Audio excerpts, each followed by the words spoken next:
नमस्कार मित्रांनो, जय श्रीराम. बऱ्याच जणांनी मला कालसर्पाविषयी विचारलं होतं. त्या संदर्भातली माहिती तुम्हाला मी देतो आहे. कालसर्पाचे खूप प्रकार आहेत. राहू केतू या ग्रहांमुळं कालसर्प म्हणजे पितृदोष उत्पन्न होतो. अश्वत्थ कालसर्प, शंखपाल कालसर्प असे बरेच त्याच्यामध्ये प्रकार आहेत. 3 पिढ्यामध्ये श्राद्धकर्म न होणं, कुणाची मालमत्ता येणं, तरुण मुलगा तरुण मुलगी किंवा गर्भाची बाई जाणं, याच्यामुळं पुढच्या पिढीमध्ये कालसर्प निर्माण होतो. पितृदोष आहे तो कालसर्पशांत आवर्जून करून घ्यावी.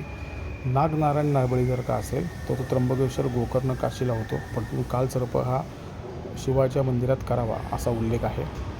अमावस्या, आश्लेषा नक्षत्र, पंचमीचा काळ असे ठराविक कालसर्पाचे काही मुहूर्त असतात पंचांग गणिताप्रमाणे. त्या मुहूर्तावर आवर्जून कालसर्प करून घ्यावा. पितृदोष नष्ट होतो. त्याच्याबरोबर तुमच्या पत्रिकेत कालसर्प जर का असेल तर कालसर्पशांत्या तुम्ही केली. त्याचबरोबर अमावस्येला दहीभात पाण्यात वाहणं किंवा पक्ष्यांना ठेवणं हे कायमस्वरूपी करावं, ज्याच्यामुळं पितृदोष कमी होतो. राहूकेतूच्या मुळं कालसर्प होतो, त्यामुळे राहूकेतूचं दान जमेल त्यावेळेला द्यावं.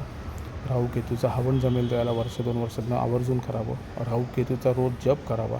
मंत्र आला नाही तरी ओम राहावेन महा, ओम केतवेन महा केला तरी चालेल, ज्याच्यामुळं पितृदोष, राहूकेतू दोष हा तुमचा कमी होतो.